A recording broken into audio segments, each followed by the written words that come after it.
Where did you get that wallet? It's my mama's wallet, It's sir. my mama's wallet, But sir. is something wrong? But is something wrong? The girl asked softly.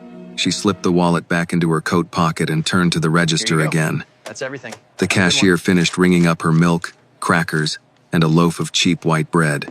Behind her, Ethan Cole stood waiting with a bottle of water in his hand, but his attention was no longer on his place in line. When she opened the wallet again to take out more coins, a few slipped from her fingers and fell to the floor. "Oh, sorry," she murmured, quickly bending down to pick them up. In her hurry, she left the wallet on the counter. Ethan reached out so it wouldn't slide off the edge. He picked it up just as she straightened, and he immediately placed it back into her hand. "Here," he said, "you almost left it." "Thank you, sir." The cashier had been watching the whole time. He looked at Ethan with narrowed eyes. "You got some business with that child's wallet?" he asked bluntly. Ethan shook his head calmly. "No, it just looks very familiar. I thought I recognized it." The cashier studied him for a moment longer, then gave a small shrug and turned back to the register. The girl tucked the wallet close against herself, still looking at Ethan with quiet curiosity now. "Excuse me," Ethan said gently. "Would you mind stepping over to the side for a moment? I'd like to ask you something about that wallet." She hesitated, then picked up her small bag and stepped with him toward the front window. "What do you want to know?" she asked. Ethan nodded toward the wallet. "You said it belongs to your mother. Do you know where she got it?" "Yes," the girl said. "Her brother gave it to her. A long time ago." Ethan felt his chest tighten slightly. "Her brother?" She nodded.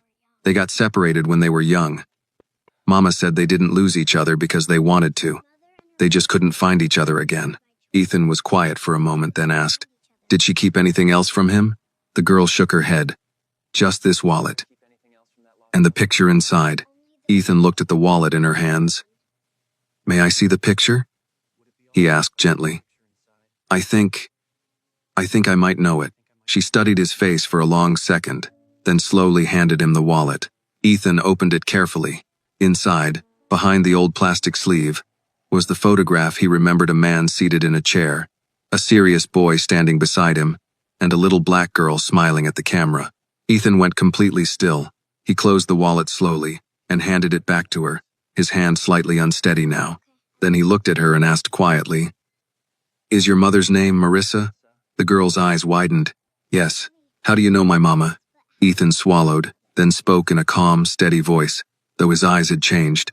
"Because," he said, "I knew her when she was a little girl. We grew up together." The girl stared at him, not fully understanding yet. Ethan took a slow breath, then said the words he never thought he would say to a stranger in a small convenience store. I think I'm the brother your mother lost." He paused, then added gently, "I'm her older brother." The girl didn't speak. She just looked at him, searching his face, trying to decide whether this was impossible or simply something she had never imagined could happen. Ethan did not move closer. He did not reach for the wallet again. He simply stood there and said, very softly, "Can you take me to her?" Ethan did not realize he had been holding his breath until the girl tightened her grip on the paper bag and looked toward the door, then back at him again. "You said, you're my mama's brother?" she asked slowly. "I believe so," Ethan replied. He kept his voice calm, careful not to rush her.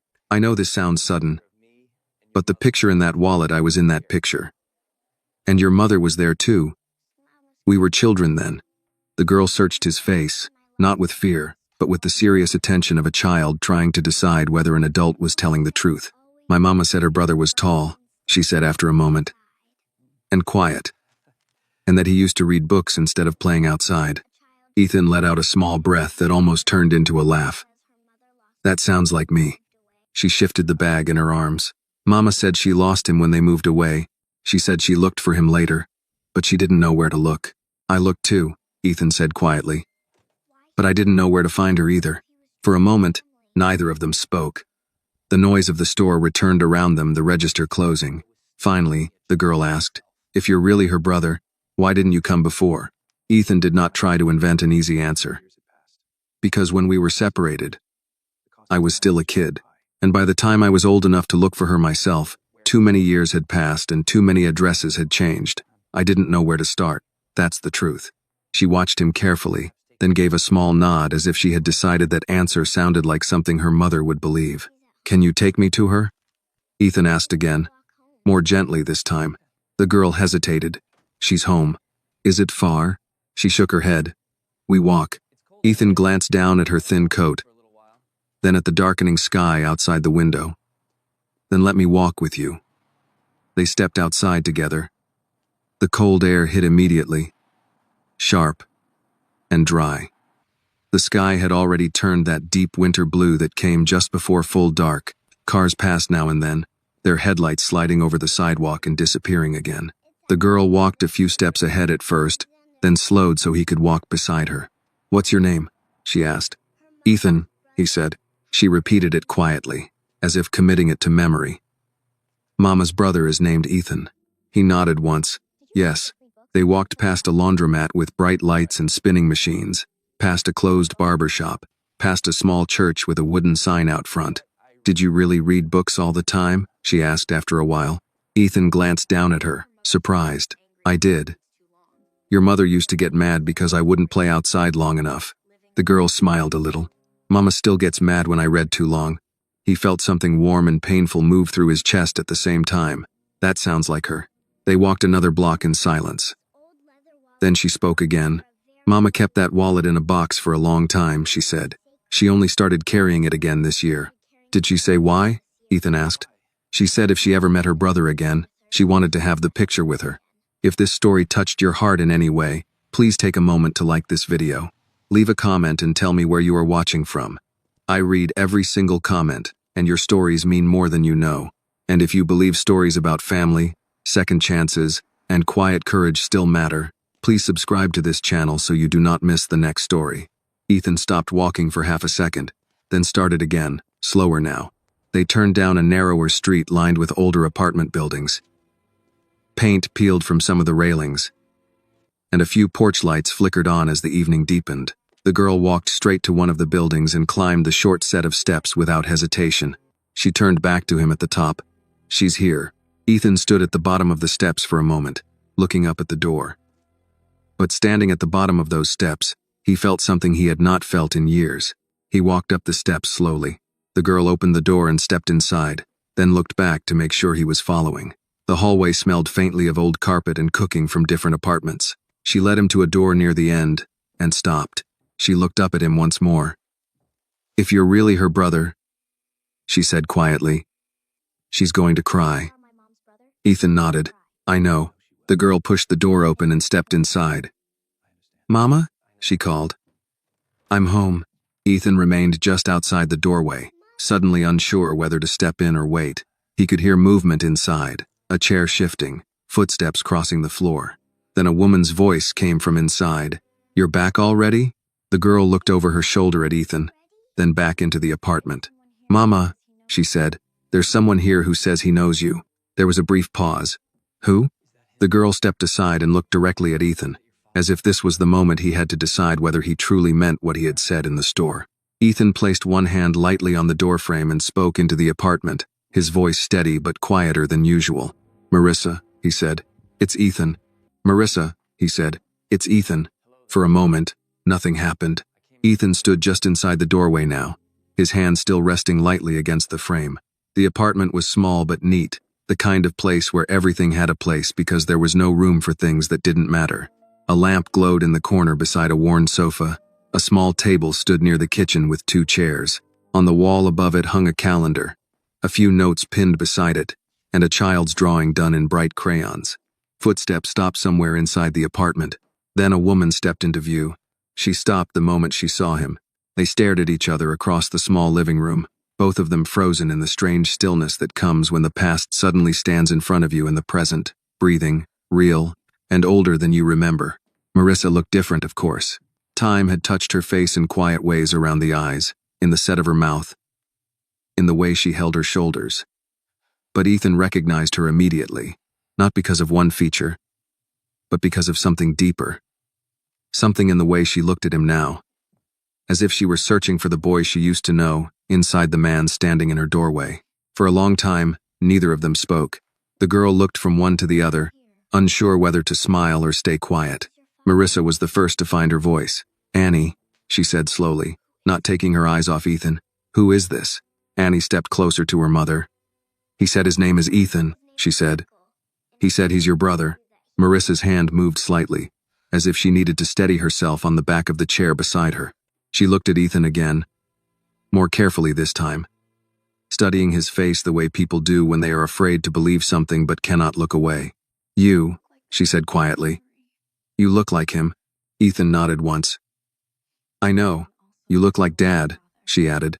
I know that too. The room fell quiet again. The only sound was the low hum of the refrigerator from the kitchen. Marissa took a few slow steps closer, her eyes never leaving his face. Say something, she said. Something only he would know. Ethan understood. She needed proof that was not a photograph, not a wallet, not a coincidence. She needed something that belonged only to the two of them. He thought for only a second. You used to hide your library books under your pillow, he said, because you were afraid Dad would say you were reading too late. And when I found out, I started knocking on the wall between our rooms so you'd know when he was coming down the hallway. Marissa's hand flew to her mouth. Ethan continued, his voice quieter now. And you hated peas. You used to feed them to the dog under the table, and Dad pretended he didn't see because he knew you'd eaten everything else. A sound escaped her, then not quite a laugh, not quite a sob. And, Ethan said, you used to call me Professor because I always had a book with me.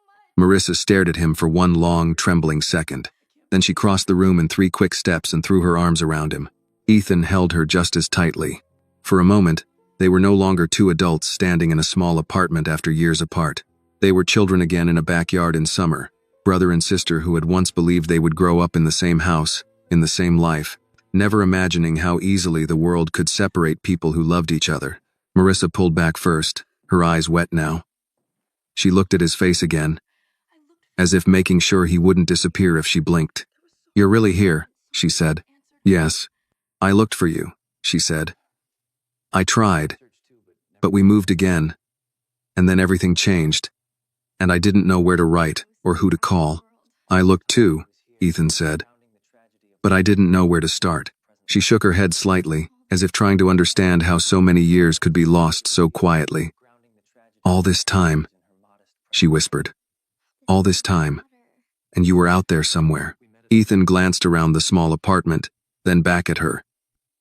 And you were here? Annie stood a few steps away, watching them with wide, uncertain eyes. She had never seen her mother look like this before, like someone who had just found something she thought she had lost forever. Marissa reached out and pulled Annie closer. This is my daughter, she said, her voice still unsteady. Annie. Ethan nodded.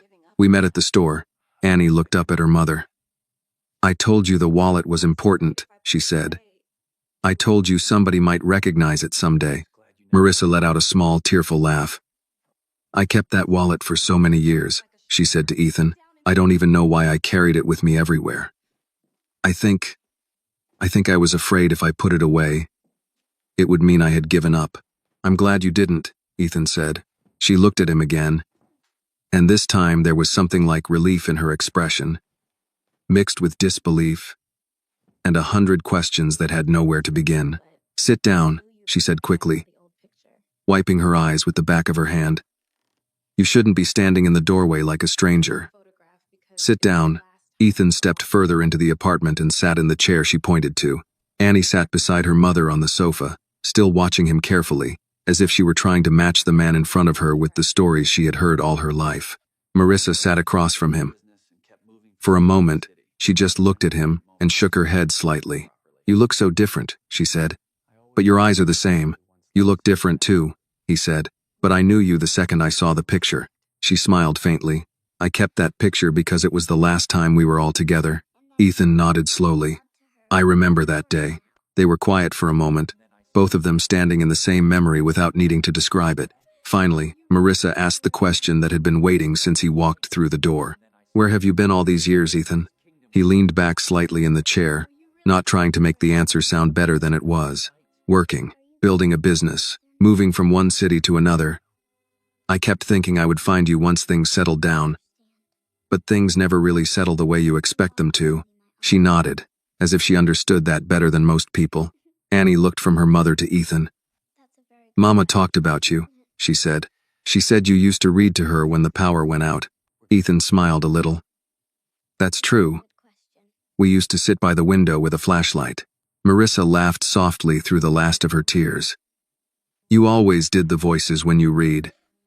You made every character sound different. I was very serious about my storytelling, Ethan said. Annie studied him for a long moment, then asked the question that mattered most to her, the question that children always ask when they sense something important is happening. So, does this mean you're really my uncle? Ethan looked at her, then at Marissa, then back at the girl. Yes, he said gently. That's exactly what it means. Marissa kept looking at Ethan, as if she were afraid that if she looked away too long, he might disappear again. Annie had moved closer to her, sitting with both hands wrapped around the old wallet, as if she now understood that the small, worn object had just changed something very big in their lives. You're really my uncle, Annie said again, as if testing how the words felt when spoken out loud. Ethan nodded. Yes. She studied him for another moment. Mama said you were tall, she said. She was right. Marissa laughed softly and wiped her eyes again. I told you I didn't make him up. Ethan looked around the apartment once more, this time more carefully. The place was small but tidy. A folded blanket rested on the arm of the sofa. A stack of school books sat on the table. There were a few drawings taped to the wall, houses, trees, a bright yellow sun in the corner of the page. The kind of drawings children made when they believed a house was the most important thing in the world. You've done well, he said quietly to Marissa. She gave a small shrug. We manage. He recognized that tone. Pride. Not the loud kind, but the quiet kind that refused to ask for help unless there was no other choice. I'm sorry, Ethan said after a moment. She looked at him. For what? For losing you, he said. For all the years in between. Marissa shook her head slowly. You didn't lose me. We were kids. None of it was in our hands. I should have found you sooner. I should have found you too, she replied. Then she gave a small, sad smile. But life keeps moving while you're trying to figure out where to start. Annie looked between them, listening carefully, trying to piece together a story that had begun long before she was born. Mama, she said, tell him about the wallet. Marissa looked down at the old leather billfold in Annie's hands and smiled faintly. Your grandfather carried that wallet for years, she said. After he passed, Ethan gave it to me. I was so proud of it. It was the first grown-up thing anyone ever gave me. Ethan nodded slowly. You said you were going to keep important things in it. I did, she said. At first it was just that photo. Later, it was bus tickets, old addresses, a few letters I never sent. Every time we moved, I told myself I'd find you when things were better. But things were always busy, or expensive, or complicated, and then more time passed, and I didn't know if you even remembered me. I remembered, Ethan said quietly. She looked at him for a long moment, as if weighing those words. Annie opened the wallet and carefully looked at the photograph again. You were both so little, she said. Mama, you look like me. You do, Marissa said, smiling. Annie looked at Ethan in the picture. You look serious. I was a very serious child, Ethan said. Marissa laughed softly. He really was. The room grew quiet again, but this time it was not an uncomfortable silence. It was the kind that comes when people are slowly getting used to the idea that something lost has been found. After a while, Ethan said, You shouldn't be here alone, Marissa. She frowned slightly. What do you mean? I mean, he said carefully. We spent too many years not knowing where the other one was. I don't want that to happen again. She understood what he was saying, but she also understood what he was not saying yet. Ethan, she said gently, this is our home. I know, he said. And I'm not trying to take that away from you. Annie watched them both, very quiet now. Ethan leaned forward slightly, resting his hands together. I have a house, he said. It's too big for one person. I've been living there alone for years, telling myself I liked the quiet. But the truth is, it's just been empty. Marissa didn't respond right away. I'm not asking for an answer tonight, he continued. I just want you to know that you and Annie don't have to do everything alone anymore. You're my family, both of you. And I would like the chance to be part of your lives again. Annie looked up at her mother quickly when she heard that. Marissa looked down at her hands.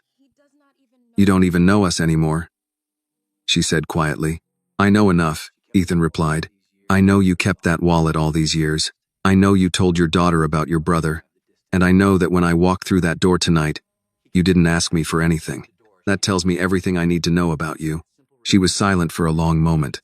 Annie spoke first. "Mama," she said softly, "he found us." Marissa closed her eyes briefly, as if those words had gone straight to her heart. When she opened them again, she looked at Ethan. "I don't want to be a burden," she said. "You're not," he answered immediately. "You're my sister." The word hung in the room. Sister. It sounded both new and very old at the same time. Annie slid off the sofa and walked over to Ethan. She stood in front of him, looking at him with open curiosity now instead of caution. "So you're really staying?" she asked. Ethan smiled slightly. "If you'll let me." She thought about that, then nodded once. "Okay." Marissa watched the two of them, something soft and uncertain moving through her expression. "She decides things very quickly," she said. "I used to do the same thing," Ethan replied. "You were always the careful one. I was the one who jumped first and figured it out later." "That's still true, it seems," Marissa said. Ethan stood slowly. "I should go for tonight," he said. "You've had enough surprises for one day." Annie looked disappointed but tried not to show it too much. "Will you come back?" "Yes," he said. "I will." He walked to the door, then paused and turned back to Marissa. "I meant what I said," he told her quietly. "You don't have to do this alone anymore." She looked at him for a long moment, then gave a small nod. "Okay," she said. It was a small word, but Ethan understood how much it meant. He stepped outside into the cold night air and stood there for a moment on the sidewalk, looking up at the building. A single light glowed from the window of Marissa's apartment. Inside that small apartment were his sister and his niece family he had once lost and somehow found again because of an old wallet and a child who had walked into a store at the right time. For the first time in many years, the night did not feel quite so empty. Inside the apartment, Annie stood by the window watching him walk away. "Mama," she said quietly, "he looks like he belongs to us." Marissa came to stand beside her and put an arm around her shoulders. "Yes," she said softly. "He does." The next morning, Ethan woke up earlier than usual. For a few seconds, he lay still in the quiet of his large bedroom, staring at the ceiling, trying to understand why something felt different. Then he remembered the small apartment, the old wallet, the photograph, and Marissa standing in front of him after all those years. He sat up slowly. For most of his adult life, Ethan's mornings had followed the same pattern. Coffee, emails, calls, meetings, decisions, everything scheduled, efficient, controlled. But this morning, he did not reach for his phone right away. Instead, he sat there thinking about a small kitchen table, a worn sofa, and a little girl who had looked at him and asked, "So you're really staying?" He had said yes. Downstairs, the house was as silent as always. The kitchen was spotless, the counters clear, the chairs perfectly aligned as if no one had used them in years. He poured himself a cup of coffee and stood by the window, looking out over the wide, quiet lawn behind the house. It had taken him 15 years to build this life. The house, the company, the reputation. People called him successful, disciplined, focused. They said he had built something solid. And yet, standing there with a cup of coffee in his hand, the house felt less like an achievement and more like a place that had been waiting for a reason to feel alive. He finished his coffee, picked up his keys, and left earlier than he needed to. On the way, he stopped at a grocery store, not the small one from the night before, but a larger one on the main road. He walked through the aisles slowly, pushing a cart, trying to remember what a child liked to eat. He found himself putting things in the cart almost without thinking. Milk, eggs, bread, peanut butter, jelly, apples, a box of cereal with a bright cartoon bird on the front. Then he paused, looking at the shelves for a long moment before adding pancake mix and a bottle of syrup. He wasn't sure why he chose those things. Maybe because pancakes felt like something that belonged to a family, not to a man eating alone at a long table. When he arrived at Marissa's building, he carried the grocery bags himself. The hallway looked the same as the night before: dim lights, worn carpet, the faint echo of a television playing somewhere behind a closed door. He stood in front of her apartment for a moment before knocking. He heard footsteps, then the door opened. Marissa looked surprised to see him so early. "Ethan?" I hope it's not too early, he said. I was nearby. She glanced at the bags in his hands. You brought groceries. Yes, he said simply. I wasn't sure what you already had, so I just guessed. For a second, she looked like she might protest. He could see the pride rise in her expression, the instinct to say, you don't have to do that. But then she looked at the bags again, and something in her face softened. Come in, she said quietly. He stepped inside and set the bags on the kitchen table. Annie appeared from the hallway, her hair slightly messy, as if she had just woken up. You came back, she said. I told you I would, Ethan replied. She walked straight to the table and looked into the grocery bags. Her eyes widened slightly when she saw the cereal box. We don't usually get this kind, she said. Well, Ethan said, I figured we could try it. Marissa leaned against the counter, watching the two of them. You didn't have to bring all this, she said. But there was no sharpness in her voice now. I know, he replied. I wanted to. Annie pulled the pancake mix out of the bag. Do you know how to make pancakes? She asked. Ethan smiled a little. I know how to try. That means no, Marissa said, and for the first time since he had seen her again, she laughed the way she used to when they were young. I can learn, Ethan said. Annie looked very serious. Mama makes them on Saturdays. Then maybe I should come on Saturdays, he said. The words slipped out naturally, but when he said them, the room grew a little quieter. Marissa looked at him for a long moment. You really mean that? She said. Yes, he answered. I do. Annie poured herself a glass of milk and sat at the table. Mama, she said, if he's really our family, does that mean he's going to be here a lot? Marissa looked at Ethan before answering. That depends, she said slowly, on whether he wants to be. Ethan pulled out one of the chairs and sat down across from Annie. I spent a lot of years not knowing where your mama was, he said. I don't want to spend any more years like that. Annie nodded, as if that answer made perfect sense. Marissa sat down too, folding her hands on the table. Ethan, she said, your life is probably very different from ours. It is, he admitted. You have a big house, don't you? Annie asked. Yes. Do you live there alone? Yes. She thought about that. That must be very quiet. It is, he said. Marissa watched him carefully. Why didn't you ever have a family? She asked gently. Ethan leaned back slightly in the chair, thinking about the question. I always thought I would, he said. But I kept telling myself I was too busy, that I would slow down later, that there was time. And then there wasn't, she said softly. He nodded once. And then there wasn't. They sat there in silence for a moment, the three of them around a small kitchen table with grocery bags still half unpacked. And Ethan realized that this simple, ordinary moment felt more important than most of the meetings he had attended in the last 10 years. He looked at Marissa. I meant what I said last night, he told her. You and Annie are not alone anymore. Whatever you need, I'm here. Marissa held his gaze for a long moment, as if she were measuring not his words, but his intention. Finally, she said quietly, We don't need much, Ethan. We just need to know you're not going to disappear again. Ethan shook his head. I'm not going anywhere. Annie looked between them and smiled slightly, as if she had just decided something important in her own mind. Good, she said, because I just found an uncle yesterday, and I don't want to lose him today. Ethan felt something tighten in his chest, but this time it wasn't pain. This time, it felt like something that had been empty for a very long time was beginning, slowly, to fill. Ethan stayed longer that morning than he had planned. What he had meant to be a short visit turned into breakfast at the small kitchen table, with Annie carefully pouring cereal into a bowl as if it were something special, and Marissa making coffee while still shaking her head every time she looked at him, as if she still couldn't quite believe he was sitting there. After they ate, Annie gathered her school books from a corner of the room and packed them into her bag. You walk to school? Ethan asked. Yes, she said. It's not far. I'll drive you, he said without thinking. Annie looked at her mother immediately, asking permission without words. Marissa hesitated. You don't have to. I know, Ethan said gently. I want to. Marissa studied his face for a moment, then nodded. Okay. But just today. She usually walks with a group from the next building. That's fine, Ethan said.